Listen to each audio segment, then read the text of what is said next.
যে টাকা পয়সা কমে যাওয়ার ভয় আপনাকে আজকের দিনগুলোতে দান করা থেকে বিরত রাখছে, সেই টাকা পয়সা মৃত্যুর সময় আপনার আফসোসের কারণ হবে।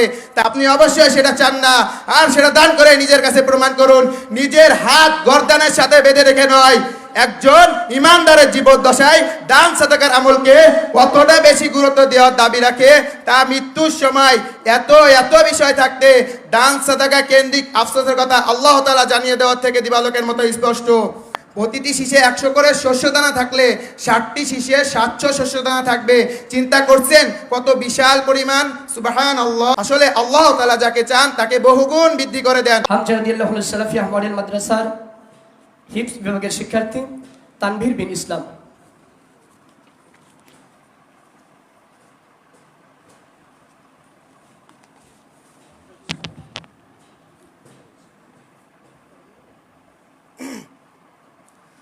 আসসালামু আলাইকুম ওয়া রাহমাতুল্লাহি ওয়া বারাকাতুহু। ইন্নাল হামদালিল্লাহি ওয়াহদা ওয়াস সালাতু ওয়াস সালামু আলা মান লা নাবিয়্যা বা'দা। আম্মা বা'দ, ফাআউযু বিল্লাহি মিনাশ শাইতানির রাজীম। বিসমিল্লাহির রাহমানির রহিম। وأنفقوا مما رزقناكم من قبل أن يأتي أحدكم الموت فيقول رب لولا أخرتني إلى أجل قريب فأصدق وأكن من الصالحين।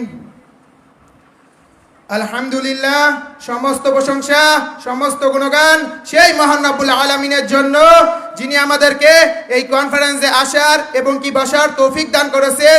তার জন্য সবাই অন্তরের স্থল থেকে লাখো কোটি শুকরিয়া আদায় করি। সবাই বলি আলহামদুলিল্লাহ। দুরূদ ও সালাম বর্ষিত হোক সেই মানবতার মুক্তির দূত, মানবতার মুক্তির দিশারি, সেই আখিরি পয়গম্বর সাইয়্যিদুল মুরসালিন, সাইয়্যিদুল কাউনাইন, যার আদর্শকে বাস্তবায়ন করে আমাদের এই ক্ষুদ্রতম প্রচেষ্টা, সেই মহামানব মুহাম্মদুর রাসূলুল্লাহ সাল্লাল্লাহু আলাইহি ওয়াসাল্লাম। আমরা সবাই সংক্ষিপ্ত দুরূদ পাঠ করি। আল্লাহুম্মা সাল্লি আলাইহি, আল্লাহুম্মা বারিক আলাইহি। আজকে আমি মৃত্যুর সময় যে আফসোস রয়ে যাবে এই বিষয়ের উপর কিছু আলোচনা করব ইনশাআল্লাহ। ওয়া মা তাওফিক ইল্লা বিল্লাহ। মানুষের সামনে যখন মৃত্যু এসে হাজির হবে, যখন নাকি মালাকুল মাউত জান কবজ করা প্রস্তুতি নেবেন, তখন আমরা কি নিয়ে আফসোস করব আপনারা জানেন? মৃত্যুর মতো কঠিন মুহূর্তে আমাদের আফসোসের বিষয় হবে দান সাদাকা। ঠিক এই ব্যাপারে আল্লাহ সুবহানাহু ওয়া তাআলা বলেছেন, وأنفقوا مما رزقناكم من قبل أن يأتي أحدكم الموت فيقول رب لولا أخرتني إلى أجل قريب فأصدق وأكن من الصالحين। অর্থ, আর আমি তোমাদেরকে যে রিজিক দিয়েছি তোমরা তা থেকে ব্যয় করবে তোমাদের কারো মৃত্যু আসার আগে আগেই। অন্যথায় মৃত্যু আসলে সেই বান্দা বলবে, হে আমার রব, আমাকে আরো কিছু সময়ের জন্য সুযোগ দিলে আমি দান সাদা করতাম এবং কি নেককারদের অন্তর্ভুক্ত হয়ে যেতাম। বান্দার এই আক্ষেপের প্রেক্ষিতে আল্লাহ সুবহানাহু ওয়া তাআলা বলেছেন, ওয়ালা ইউআখিরুল্লাহু নাফসান ইযা জাআ আজালুহা ওয়াল্লাহু খাবীরুম বিমা তা'মালুন। অর্থ, যখন কারো নির্ধারিত সময় উপস্থিত হয়ে যাবেন তখন আল্লাহ তাআলা তাকে কিছুতেই অবকাশ দেবেন না। তোমরা যা আমল করো আল্লাহ তাআলা সেই সম্বন্ধে ভালোভাবে অবহিত রয়েছে। সূরা আল মুনাফিকুন 63 নম্বর সূরা 10 এবং 11 নম্বর আয়াত। তাহলে প্রিয় ভাইয়ের আমার, যে টাকা পয়সা কমে যাওয়ার ভয় আপনাকে আজকের দিনগুলোতে দান করা থেকে বিরত রাখছে, সেই টাকা পয়সা মৃত্যুর সময় আপনার আফসোসের কারণ হবে। তা কি ভাবাচ্ছে আপনাকে? স্থির মনে নিজেকে জিজ্ঞাসা করুন তো, আপনি কি চান মৃত্যুর সময় দান সাদাকার বিষয় আপনার আফসোসের কারণ হোক? আপনি অবশ্যই সেটা চান না, আর সেটা দান করে নিজের কাছে প্রমাণ করুন। নিজের হাত গর্দানের সাথে বেঁধে রেখে নয়, একজন ইমানদারের জীবদ্দশায় দান সাদাকার আমলকে কতটা বেশি গুরুত্ব দেওয়ার দাবি রাখে, তা মৃত্যুর সময় এত এত বিষয় থাকতে দান সাদাকা কেন্দ্রিক আফসোসের কথা আল্লাহ তাআলা জানিয়ে দেওয়ার থেকে দিবালোকের মতো স্পষ্ট। একবার এক ব্যক্তি রাসূল সাল্লাল্লাহু আলাইহি ওয়াসাল্লামকে জিজ্ঞাসা করলেন যে কম সদকায় সর্বাধিক সওয়াব পাওয়া যায়। মুহাম্মদুর রাসূলুল্লাহ সাল্লাল্লাহু আলাইহি ওয়াসাল্লাম বললেন, যে সাদাকা সুস্থ অবস্থায় এবং কি ভবিষ্যতের দিকে লক্ষ্য করে অর্থ ব্যয় করে ফেললে নিজেই দরিদ্র হয়ে যাওয়ার আশঙ্কা থাকা অবস্থায় করা হয়। মুহাম্মদুর রাসূলুল্লাহ সাল্লাল্লাহু আলাইহি ওয়াসাল্লাম আরো বললেন, আল্লাহর পথে ব্যয় করাকে সেই সময় পর্যন্ত দেরি করো না যখন নাকি আত্মা তোমার কণ্ঠনালীতে এসে যায় এবং তুমি মরতে থাকো, আর বলো এই পরিমাণ অর্থ অমুককে দিয়ে দাও, এই পরিমাণ অর্থ অমুক কাজে ব্যয় করো।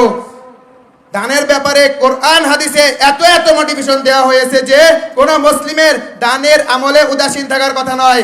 দান করলে আল্লাহর ক্রোধ থেকে বাঁচা যায়, দান করলে মানসিক প্রশান্তি পাওয়া যায়, দান সাদাকা বিপদ আপদের ঢাল হিসেবেও কাজ করে, ফলে দানের গুরুত্ব অপরিসীম।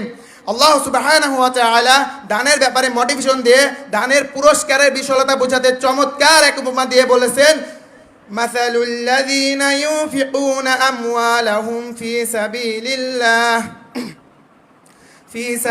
الله كمثل حبة أنبتت 7 سنابل في كل سنبلة 100 حبة والله يضاعف لمن يشاء والله واسع عليم। অর্থ, নিজেদের ধন সম্পদ ব্যয় করাকে সেই সময় পর্যন্ত দেরি করো না যারা নিজেদের ধন সম্পদ আল্লাহ তাআলার পথে খরচ করে।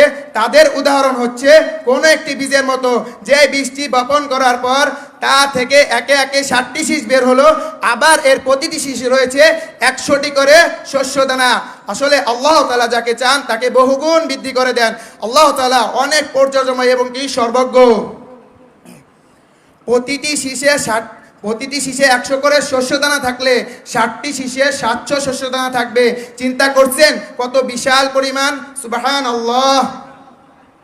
কেবল এতটুকুতেই তো শেষ নয়, আল্লাহ তাআলা বলে দিয়েছেন যে বান্দা আল্লাহ তাআলার অনুগত থাকবে, আল্লাহ তাআলার প্রিয় বান্দা হিসেবে পরিণত হতে পারে, আল্লাহ তাআলা তাকে বরং বহুগুণে পুরস্কার দান করবেন শেষ বিচারের দিন। দানের ব্যাপারে এর চেয়ে বড় মোটিভেশন আর কি হতে পারে প্রিয় ভাইয়েরা আমার? এরপরেও কি আমরা দানের ক্ষেত্রে নিজেদেরকে পিছিয়ে রাখবো, নিজেদের অন্তরে কৃপণতা ঠাঁই দেব?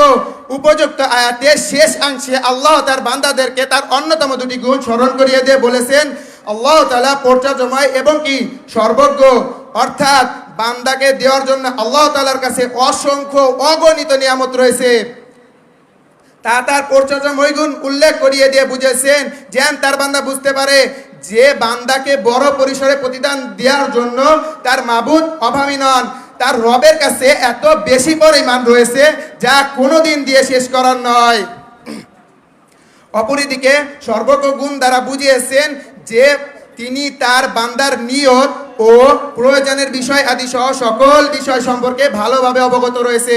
এছাড়া বান্দা কোন অবস্থায় আছে সেটা মুখ দিয়ে বলার আগে তিনি তার সকল খবর জানেন।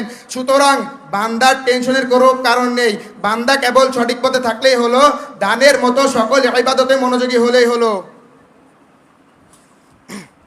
দেখুন প্রিয় ভাইরা আমার, খুবই দুঃখজনকভাবে আমরা অনেকেই একদিকে দান করি, আবার অন্যদিকে ঢাক ঢোল পিটিয়ে প্রচার করে বেড়াই যে আমি অমুককে অমুক মসজিদে কিংবা অমুক প্রতিষ্ঠানে এত এত টাকা দান করেছি। এগুলো কি কোনো মানুষকে শুনিয়ে লাভ আছে আপনাদের? সেই দানের তো কোনো মানেই হয় না, যেই দান আল্লাহর সন্তুষ্টকে কেন্দ্র করে করা হয় না, যে দানের উদ্দেশ্য হয়ে থাকে লোক দেখানো কিংবা দানশীল বলে লোক মুখে পরিচিতি লাভ করা। আল্লাহ তাআলা আমাদের এই কথার উপরে আমল করার তৌফিক দান করুক, আমিন। ওয়া আখির দাওয়ানা আনিল হামদুলিল্লাহি রাব্বিল আলামিন।